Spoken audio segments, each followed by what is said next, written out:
আচ্ছা, আজকে আমরা যে চ্যাপ্টার চলছিল ডিমান্ড সাপ্লাই, যে চ্যাপ্টার চলছিল ডিমান্ড এন্ড সাপ্লাই, আজকে আমাদের শেষ হয়ে যাবে। ঠিক আছে, তো একটাই টপিক বাকি আছে, এই টপিকটা হয়ে গেলে চ্যাপ্টার শেষ পুরো। সাপ্লাইয়ের যে টপিক বাকি ছিল সেটা হচ্ছে elasticity of supply. Elasticity of supply বোঝার জন্য আমাকে কি জানতে হবে জানিস তো? ইলাস্টিসিটি অফ সাপ্লাই বোঝার জন্য ছোট্ট একটা জিনিস জানতে হবে। কি জানতে হবে? ইলাস্টিসিটি অফ সাপ্লাই আর ইলাস্টিসিটি অফ ডিমান্ড সেম জিনিস। আমরা লাস্ট ক্লাসগুলোতে করেছিলাম, মানে সাপ্লাই যে আরম্ভ করলাম তার আগে লাস্ট ক্লাসে করেছিলাম ইলাস্টিসিটি অফ ডিমান্ড। আমি বলেছিলাম ইলাস্টিসিটি অফ ডিমান্ড মানে ইপির মান 5টা হয় বলেছিলাম, মনে পড়ছে তো? ইপির মান 5টা হয়। কি কি বলেছিলাম? ইপির মান 1 হতে পারে, ইপির মান 1-এর বেশি হতে পারে, 1-এর কম হতে পারে, 0 হতে পারে, আর ইনফিনিটি হতে পারে। এখানেও সেম। ইলাস্টিসিটি অফ সাপ্লাই 5 রকমের হয়। তাহলে কি হতে পারে? ইএস এর মান 1 হতে পারে, ইএস এর মান 0 হতে পারে, 1-এর বেশি হতে পারে, 1-এর কম হতে পারে, আর কত হতে পারে? ইনফিনিটি হতে পারে। দেখ বললে স্যার তাহলে 5টা লিখলেন না 2টো লিখলেন? দেখ 2টো লিখালাম, তারপর আবার মুছবো, তারপর আবার বাকি 2টো এরকম করে করে লিখবো, তাহলে বুঝতে সুবিধা হবে। আর জায়গাও তো নেই। কি লেখা আছে প্রথমে? ES0 মানে ইলাস্টিসিটি অফ সাপ্লাই 0। তাই ইলাস্টিসিটি অফ সাপ্লাই 0 কখন হবে? এই তো আগে ডিমান্ড করেছিলাম, ওটা মাথায় রাখলেই হয়ে যাবে। দেখ কি লেখা আছে, এগুলো পড়তে হবে না, এখন পড়িস না। আচ্ছা, ইলাস্টিসিটি অফ সাপ্লাইয়ের মান যখন 0 হয় তাকে কি বলে? তাকে বলে পারফেক্টলি ইনইলাস্টিক। লাইনগুলো পড়তে হবে। তাকে কি বলে? Perfectly inelastic. 0 বলেছে, 0 আমরা তো শিখিয়েছিলাম মনে হয়। 0 কখন হয়? কোনো কিছুকে ভাগ করলে 0 হয় কখন? ভাগ করলে 0 হয় কখন মনে পড়ছে তো? দেখ আমরা যদি ওপরে ধর 0, ভালো করে শুনবি কিন্তু, 0 কখন হয়? ওপরে ধর 0 আর নিচে কি হতে পারে? যে কোনো সংখ্যা। নিচে যে কোনো সংখ্যা দিয়ে ভাগ কর, নিচে যে কোনো সংখ্যা হতে পারে। উপরে 0 তাকে সেটাকে ভাগ করলে ধর আমি বলি 0 কে 1 দিয়ে ভাগ করলে কত হয় জানিস? 0 হয়। তার মানে ওপরে কি হবে? ওপরে কোনো রকমের কোনো চেঞ্জ হবে না। চেঞ্জ কোথায় হবে? নিচে। ওপরে চেঞ্জ হবে না, চেঞ্জ হবে কোথায়? নিচে। তো দেখ এখানে কি হচ্ছে, যখনই বলবে ES0 মানে পারফেক্টলি ইনইলাস্টিক, কাকে বলে? কি লেখা আছে তুই বুঝতে পারছিস? কিছুটা বুঝতে পারছিস? কারণ আমরা যখন চাহিদাটা পড়েছিলাম ওপরে কি বলতাম? ওপরে বলতাম চাহিদার পরিবর্তন। ওপরে কি বলতাম? চাহিদার পরিবর্তন। নিচে কি বলতাম? দামের পরিবর্তন। চাহিদার পরিবর্তন বাই দামের পরিবর্তন মানে change in demand by change in price. তাহলে এখানে কি করব? এখানে চেঞ্জ ইন ডিমান্ড বলবো নাকি চেঞ্জ ইন সাপ্লাই বলবো? এখানে ডিমান্ডের জায়গায় হয়ে যাবে কি? Supply. Change in supply by change in price. Change in supply by change in price. লাইনের মানে কি বুঝতে পারছিস? সাপ্লাইয়ের চেঞ্জ হবে কি চেঞ্জ হবে না? সাপ্লাইয়ের কোনো চেঞ্জ হবে না, কিন্তু প্রাইসের চেঞ্জ হবে। অর্থাৎ প্রাইসের চেঞ্জ হলেও সাপ্লাইয়ের কোনো চেঞ্জ হবে না, তাকে বলা হয় হচ্ছে পারফেক্টলি ইনইলাস্টিক। দেখ কি লেখা আছে তারপর বুঝবো, অসুবিধা হলে ধরে ধরে বুঝবো। বলছে ইট means that quantity supply does not change. কি বলেছিলাম? সাপ্লাইয়ের কোনো চেঞ্জ হয় বলেছিলাম? সাপ্লাইয়ের কোনো চেঞ্জ হবে না, তাই লিখেছি quantity supply does not change at all with the change in price। কিসের চেঞ্জ হয়? প্রাইস। এই দিক টাকা আর কি দেখাতাম, এমনি মুখস্থ হয়ে গেল। সাপ্লাইয়ের চেঞ্জ হবে কি হবে না বল? 0। ওপরটা কি? এটাকে বলে সাপ্লাই। ওপরটাকে বলে সাপ্লাই, নিচেরটাকে। ঠিক আছে, তো বল সাপ্লাইয়ের চেঞ্জ হবে কি হবে না? সাপ্লাইয়ের চেঞ্জ হবে না। প্রাইসের চেঞ্জ হবে? প্রাইসের চেঞ্জ হবে, কিন্তু সাপ্লাইয়ের চেঞ্জ হবে না। একে বলে কি বলে? Perfectly inelastic. এক্ষেত্রে ইএস এর মান 0 হয়। ঠিক আছে, আর বুঝতে পারছিস তো? দেখ এবার দেখ ছবির দিকে তাকা। এটা হচ্ছে এক্স ও ওয়াই। এটা হচ্ছে একটা কি লেখচিত্র। এটা হচ্ছে এক্স অ্যাক্সিসে কি দেখেছি? কোয়ান্টিটি। আর ওয়াই অ্যাক্সিসে কি দেখেছি বল? প্রাইস। ঠিক আছে, দ্রব্যের দাম যখন ওপি 0। আচ্ছা, সাপ্লাই কার্ভ যেমন দেখতে পাই, সাপ্লাই কার্ভ নিয়ে তোদের কিছু বোঝাতে হবে না। সাপ্লাই কার্ভ যেমন দেখ, দ্রব্যের দাম যখন ওপি 0, ঠিক আছে, তো তখন সাপ্লাই কত বল? ওকিউ। দাম বেড়ে গেছে ওপি 0 থেকে ওপি 1, দাম বাড়ছে, সাপ্লাই কিছু বেড়েছে? সাপ্লাই দেখ বেড়েছে বা কমেছে? না, সাপ্লাই যা ছিল তাই আছে। আবার ওপি 2 হলো, সাপ্লাই বেড়েছে বা কমেছে? সাপ্লাই তো কনস্ট্যান্ট আছে। তাহলে বুঝতে পারছিস তো? তাহলে আমি কি বলতে চাইছি? আমি বলেছি সাপ্লাইয়ের কোনো চেঞ্জ হবে না, কিন্তু কার চেঞ্জ হবে? প্রাইসের চেঞ্জ হবে। এখানে প্রাইস কি দেখে মনে হচ্ছে? কি প্রাইস বাড়ছে না আস্তে আস্তে? প্রথমে P1 ছিল, তারপর P2 হলো, P3, প্রাইস আস্তে আস্তে বাড়ছে। প্রাইস বাড়ছে কিন্তু সাপ্লাইয়ের কোনো চেঞ্জ হলো না, এটাকে বলে পারফেক্টলি কি বলে? ইনইলাস্টিক। ইএস এর মান 0 হয়। আচ্ছা, এই কার্ভটা, এই সাপ্লাই কার্ভটা কেমন দেখতে হয়েছে? এই যে এটা কি অ্যাক্সিস? এটা ওয়াই অ্যাক্সিস, তার প্যারালাল হয়েছে। কি লেখা আছে? In this case supply curve is parallel to Y axis. কোনো ডাউট আছে কিনা? আর কোনো ডাউট থাকা উচিত নয়। পুরো লাইনটা পুরো মুখস্থ করে দিলাম, আমি ধরে ধরে মুখস্থ করে দিলাম। ঠিক আছে, তো বোঝা গেল তো? এরপরটা কি বলছে? ইএস এর ভ্যালু ইনফিনিটিভ। ইনফিনিটিভ কখন হতে পারে বল? তোরা ছোট থেকে শিখি, এটা আমার বলার অপেক্ষা রাখে না, তোরা প্রত্যেকে জানি ইনফিনিটি মানে কোনো কিছুকে ভাগ করলে কখন ইনফিনিটিভ বেরোয়। দেখ নিচে 0 উপরে যে উপরে 1, 1কে 0 দিয়ে ভাগ করলে কি হয় জানিস তো? ইনফিনিটিভ। মানে 0 দিয়ে ভাগ করলে ইনফিনিটিভ হয়। এটা তো একটা মানে কোন ক্লাসে 5 এর বাচ্চাও জানে কোনো কিছু 0 দিয়ে ভাগ হয় না। 0 দিয়ে ভাগ করলে কি হয়? তোরা বাংলায় বলতি অসংঘাত, অসংঘাত, ইংলিশে বলে আনডিফাইন, ঠিক আছে তো? তো এটা হয়। তাহলে বল কোনো কিছু নাম্বারকে যদি 0 দিয়ে ভাগ করে তাহলে কি হয়? সেটা আনডিফাইন হয়, আনডিফাইন হয়। বলছে ইএস এর মান কখন আনডিফাইন হতে পারে? সাপ্লাইয়ের চেঞ্জ হবে, প্রাইসের চেঞ্জ হবে না। সাপ্লাইয়ের চেঞ্জ হবে কিন্তু প্রাইসের চেঞ্জ হবে। দেখ এদিক টাকা, তোকে যদি আমি দেখাই ছবির দিকে তাকালে বুঝতে পারে। আগে ধর এগুলো তো বুঝতে পারছি, এটা এক্স ও ওয়াই একটা লেখচিত্র। এই এক্স এক্স এ কি দেখেছি? কোয়ান্টিটি, ওয়াই এক্স এ কি দেখেছি? প্রাইস। ঠিক আছে, দাম যখন ওপি, ঠিক আছে, সাপ্লাই কত? O Q one. দাম ওপি আছে, সাপ্লাই বাড়ছে, কি হয়েছে? ও কিউ টু হচ্ছে। দাম ওপি আছে, সাপ্লাই ও কিউ থ্রি হল। তাহলে কি দাম তো সেম, সাপ্লাইয়ের চেঞ্জ হচ্ছে। বুঝতে পারলি তো? দেখ সাপ্লাইয়ের চেঞ্জ হয়েছে, উপরে কোনো ডিজিট লিখেছি 0 ছাড়া যে কোনো ডিজিট লিখেছি মানে কি সাপ্লাইয়ের চেঞ্জ হয়েছে, আর এখানে 0 লিখেছি মানে প্রাইসের কোনো চেঞ্জ হয়নি। তাহলে নিশ্চয়ই আশা করি কিছুটা বুঝতে পেরেছিস। এই ছবিটা কেমন হয়েছে দেখ, এইটা এই সাপ্লাই কার্ভ কেমন হয়েছে? Parallel to X axis. দেখ কি লেখা আছে, it means that the supply changes without any change. ঠিক আছে তো? Without any change in price, প্রাইসের কোনো চেঞ্জ হয়নি কিন্তু সাপ্লাই চেঞ্জ হয়েছে। এটাকে বলে কি? Perfectly elastic. ঠিক আছে, in this case supply curve is parallel to X Axis. এইটুকু লিখলেই হবে, বেশি লিখতে হবে না। বাট বুঝতে হবে, আরো 3টে পয়েন্ট বলছি, আরো 3টে পয়েন্ট বলছি। ঠিক আছে তো? আচ্ছা দুটো দেখে নে, 3টে পয়েন্ট বলছি।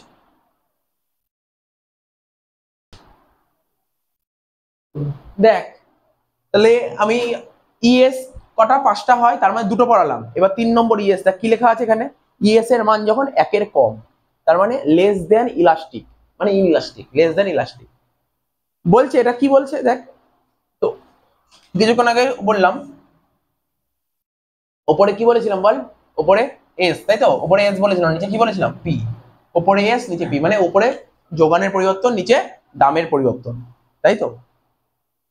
ওপরে যোগানের পরিবর্তন, নিচে দামের পরিবর্তন, দুটোই পরিবর্তন হবে।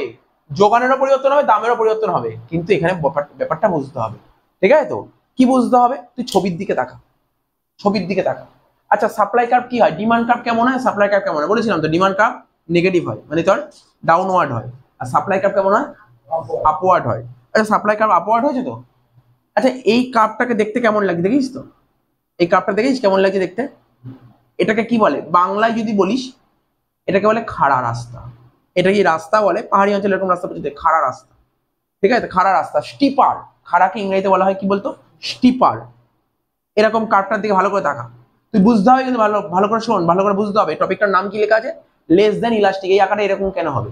যখন লেস দেন ইলাস্টিক বলবে তুই এরকম স্টিপার রাখবি, স্টিপার, কার্ভটা স্টিপার নিবি ওপরের দিকে।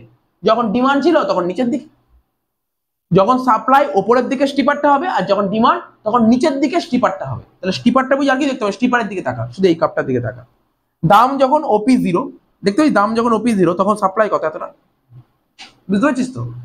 এইবার আমি মনে করছি, আমি কি অ্যাজাম্পশন করছি? দেখ দামের প্রচুর পরিবর্তন হয়েছে। কি বললাম? দামের অনেক পরিবর্তন হয়েছে, মানে অল্প পরিবর্তন হয়নি। দেখ দামের অল্প পরিবর্তন হতে পারে, আবার বেশি পরিবর্তন হতে পারে। আমি একটা এক্সাম্পল করেছি এখানে, দামের প্রচুর পরিবর্তন হয়েছে। দামের প্রচুর পরিবর্তন দেখেছিস তো? স্যার দামের প্রচুর পরিবর্তন দেখ, এতটা আগে দাম ছিল এখানে, এখন দাম চলে গেল, অনেকটা পরিবর্তন হলো। তো দামের পরিবর্তন সাপ্লাই পরিবর্তন হবে তো? দেখ দাম দেখ এতটা বেড়ে গেছে, তো সাপ্লাই বেড়েছে তো? বেড়েছে তো, কিন্তু সাপ্লাই বেশি বেড়েছে না কম বেড়েছে? এটাই হচ্ছে লেস দ্যান ইলাস্টিক। বুঝতে পারছিস? এটাকেই বলছে কি? দেখ লেস দ্যান ইলাস্টিক। ব্যাপারটা ভালো করে, ছবিটা ভালো করে ক্লিয়ার করে নি। যখন less than elastic, less than elastic মানে কি? ইএস এর মান 1-এর কম। ইএস এর মান 1-এর কম যখন হবে তখন কার্ভটা রাখবি স্টিপার। কেমন রাখবি? স্টিপার। স্টিপার রাখবি। তারপর নর্মাল এই যে দাম এত হলে সাপ্লাই এত। এবার দাম যদি প্রচুর বেড়ে যায়, তাহলে সাপ্লাই বাড়বে কিন্তু কম বাড়বে। এটাই এখানে লেখা আছে। It means that percentage change in supply, percentage change in supply is less than percentage change in price. Suppose ধর প্রাইস বাড়লো 100%, প্রাইস যদি 100% বাড়ে, সাপ্লাই ধর বাড়লো কত? 50% বাড়লো, কম বাড়লো, মানে দাম যত বাড়বে, দাম যত মানে বুঝতে পারছিস তো, এখানে বলছে যে এখানে কি বাড়বে, প্রাইস যত বাড়বে সাপ্লাই তার চেয়ে কম হারে বাড়বে। দাম যতটা হারে, আগের দিন কি করালাম, দাম যতটা হারে পরিবর্তন হবে সাপ্লাই তার চেয়ে কম হারে পরিবর্তন হবে, এটাকেই বলে লেস দ্যান ইলাস্টিক বা ইন ইলাস্টিক, অর্থাৎ ইএস এর মান লেস দ্যান 1 হবে, এটাকে বলে স্টিপার। এই কার্ভটা কেমন দেখতে হয়, স্টিপার হয়, স্টিপার।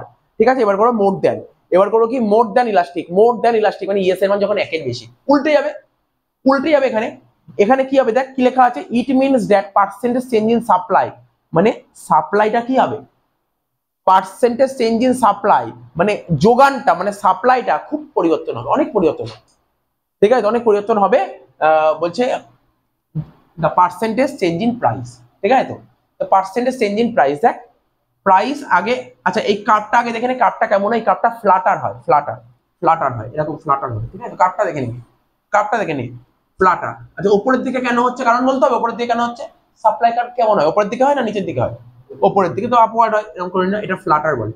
দাম কতটা পরিবর্তন হয়েছে, দাম অল্প পরিবর্তন হয়েছে, কিন্তু দাম যখন অল্প পরিবর্তন হলো, যোগান, আচ্ছা বল দাম এইটুকু পরিবর্তন হয়েছে, যোগান বেশি হয়েছে না কম হয়েছে, একটু হলেও তো বেশি হয়েছে, বুঝতে পারছিস যে দাম যতটা পরিবর্তন হয়েছে যোগান তার চেয়ে বেশি হারে পরিবর্তন হয়েছে, এটাকে বলা হয় কি, এটাকে বলে মোর দ্যান ইলাস্টিক। তাহলে চারটে টপিক বুঝতে পারলি, একটা কি কি বললাম বল, ইএস এর মান 1 বলিনি এখন, ইএস এর মান 1 এর বেশি 1 এর কম, একটা হচ্ছে তোর 0 আর ইনফিনিটি।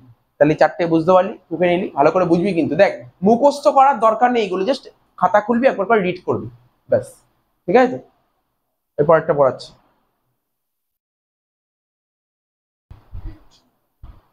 আচ্ছা এরপরে লাস্ট টপিক বাকি ছিল ইউনিটারি ইলাস্টিক।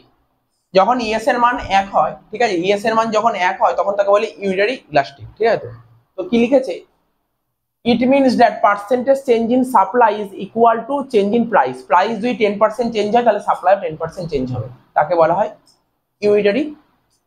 ঠিক আছে, ইউনিটারি ইলাস্টিক। তো দেখ কি বলেছে, ছবিটার দিকে তাকায়, এটা তো বোঝানোর কিছু নেই, নর্মাল ছবি দিয়েছি একদম। দেখ সাপ্লাই কার্ভটা আপওয়ার্ড হয়েছে, তো দেখুন প্রাইস যখন ওপি 0 সাপ্লাই তখন ওকিউ 0, প্রাইস বেড়ে ওপি 0 থেকে ওপি 1 হলে সাপ্লাই বেড়ে ওকিউ 0 থেকে ওকিউ 1 হলো। তো বুঝতেই পেরেছি সেটা, তো একদম খুব ইজি ছিল। এরপরে আমরা কি করব, ওই আগের ক্লাসে আমরা যখন ডিমান্ড ইলাস্টিক করেছিলাম মনে পড়ে তো, মানে ডিমান্ডের মানে ইপির ভ্যালু বের করার জন্য অনেকগুলো মেথড ছিল, করেছিলাম পার্সেন্টেজ মেথড, সেটা শেখাবো, ইলাস্টিসিটি অফ সাপ্লাই পার্সেন্টেজ মেথডটা করা হবে। ঠিক আছে,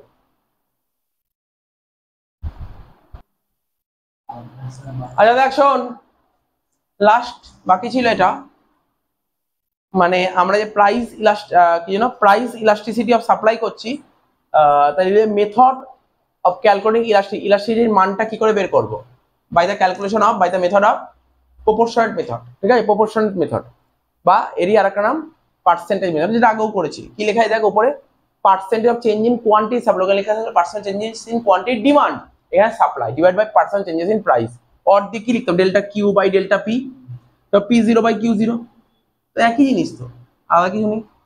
আর ডেল্টা কিউ বের করবো চাহিদার পরিবর্তন, মানে ডেল্টা কিউ মানে কি, ওখানে ছিল চাহিদার পরিবর্তন, এখানে হবে যোগানের পরিবর্তন। তাহলে কি লিখবো, কিউ1 মাইনাস কিউ0। কিউ1 মানে কি ছিল বল, নতুন, নতুন সাপ্লাই মাইনাস পুরনো সাপ্লাই, আর নিচে নতুন প্রাইস মাইনাস পুরনো প্রাইস, ইনটু পি0 মানে হচ্ছে পুরনো প্রাইস, কিউ0 মানে পুরনো সাপ্লাই। এখানে লিখে পার্সেন্ট চেঞ্জেস ইন কিউ কি করে বের করতে, এটা বলার কিছু নেই, বুঝতে পারছিস, নিউ সাপ্লাই মাইনাস পুরনো সাপ্লাই ডিভাইড বাই পুরনো সাপ্লাই ইনটু 100। আর পার্সেন্ট চেঞ্জেস ইন প্রাইস কি করে বের করছি, নতুন প্রাইস মাইনাস পুরনো প্রাইস ডিভাইড বাই পুরনো প্রাইস ইনটু 100 হয়ে গেল। লাস্ট এখানে কি বলছে, ওখানে মনে করার চেষ্টা কর, যখন ডিমান্ড করতাম ওখানে কি করতাম, লাস্টে এইটার ভ্যালু লিখেছিলাম নেগেটিভ লিখেছিলাম, কারণ ওদের মধ্যে একটা বাড়লে আর একটা কম ছিল, নেগেটিভ সম্পর্ক ছিল, আর এখানে পজিটিভ সম্পর্ক, কারণ একটা বাড়লে আর একটা বাড়ছিল। তো বুঝতে পারছিস তো, নিশ্চয়ই বুঝতে পারছিস। ES is always positive because price and supply has direct relation. কারণ প্রাইস বাড়লে সাপ্লাই কি হচ্ছিল, প্রাইস বাড়লে সাপ্লাই বাড়ছে, প্রাইস কমলে সাপ্লাই কমছে, তো কি রিলেশন, ডাইরেক্ট রিলেশন। তো ব্যাস এই চ্যাপ্টারটা পুরো শেষ, ডিমান্ড সাপ্লাই অ্যান্ড ইলাস্টিসিটি পুরো টপিকটা শেষ করে দিলাম।